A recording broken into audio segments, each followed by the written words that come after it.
Many Canadians have used the pandemic to reassess their lives, perhaps change careers or try new things. Our next guest did just that, starting out her own business in her basement with just a $5,000 grant.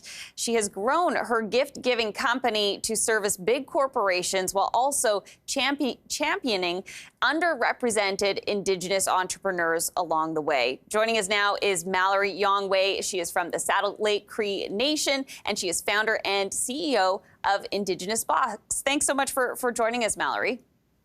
Thank you for having me. So I want to start with where you started your business. We mentioned in your basement with a grant, but what inspired you to get started with creating this subscription box? Well, I know subscription boxes were on the rise. The trends were rising steadfastly, and it was the pandemic, and a lot of Indigenous entrepreneurs were moving to selling their goods online, learning how to build their own websites and create opportunities to market themselves. And during the pandemic, I'd actually gotten a gift box from my mom, who sent me medicines and tea and a new ribbon skirt, just to remind me of, my family back home. And I just remember having that feeling of knowing that somebody was looking out for me and offered me that connection. So when we built Indigenous Box, when we built the business plan for Indigenous Box, it was that same connection that I wanted to provide for so many other people. And so Indigenous Box is a subscription, but we also do corporate gifting that allows and connects people to story and educational resources for what Indigenous entrepreneurs are doing in Canada and North America. So in these subscription boxes that you have, you're including products made by other Indigenous entrepreneurs. How are you sourcing those products? Who's making them? Oh, Indigenous entrepreneurs from all across North America. We have a supplier list of nearly 250 Indigenous small and medium businesses, and some even established businesses where they're reaching out to us, they're finding us, and they're saying, hey, I have a product, I have an idea, can you help me get this to market? And so there are so many different people from all across different nations. So over 700 different nations in Canada alone. And we get and are very fortunate to work with so many of them. My goodness. Okay, so tell us a bit about at the beginning, how many boxes were you sending out, and now, on average, what's a shipment look like for you? Well, we started out with a small batch of boxes. We were wondering if we could even sell our first 50 boxes when we first launched in March of 2021. That sold out in, the first hour. And we knew that there was an opportunity here. And so since then, we've shipped tens of thousands of boxes to every province and territory, working with over 200 corporate partners, from multinational global companies to billion-dollar tech companies who are buying our products and putting money back into the pockets of Indigenous entrepreneurs. So who are some of those big customers you have, Mallory? So many. So a lot of the financial institutions in Canada, we did a corporate gifting service for Ernst & Young, so multinational company. We work with Facebook and Apple, but these gifts they're perfect for C-suite people, but also it's the same kind of gift and same sort of intention to give, somebody in foster care or another person that is, willing and ready to accept a gift as far as like a conference attendee or an elder, special guest. So all of these multinational corporations or financial institutions or universities, they're looking for ways to send meaningful gifts and purchase from Indigenous businesses that are socially aligned with their intentions. If I recall correctly, Mallory, you studied supply chain management, correct?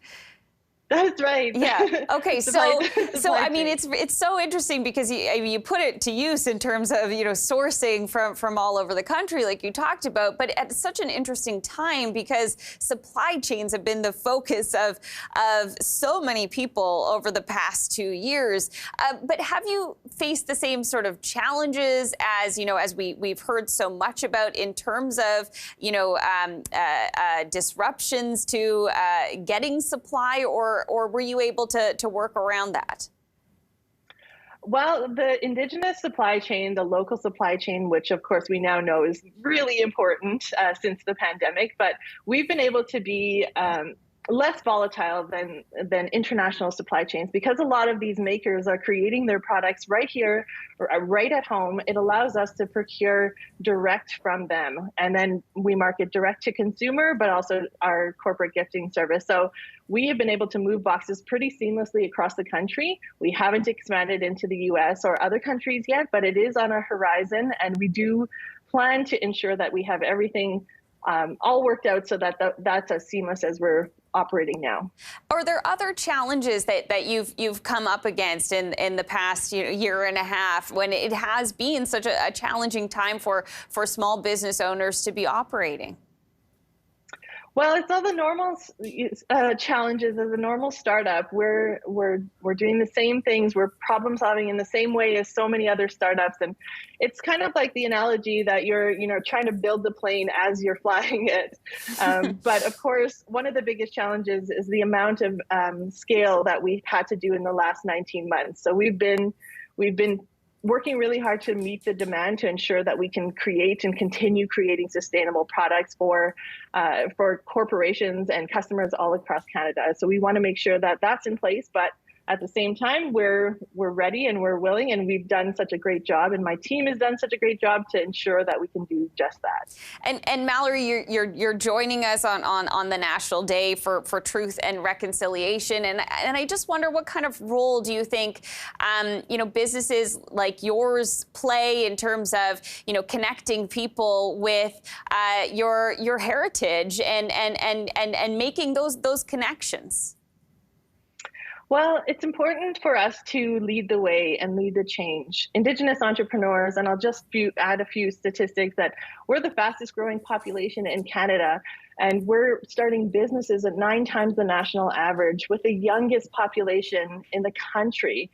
And we are leading the change. It's important for Indigenous entrepreneurs to be seen as equal collaborators, to be at the tables to design the future that not just Indigenous people, but that all Canadians want to see.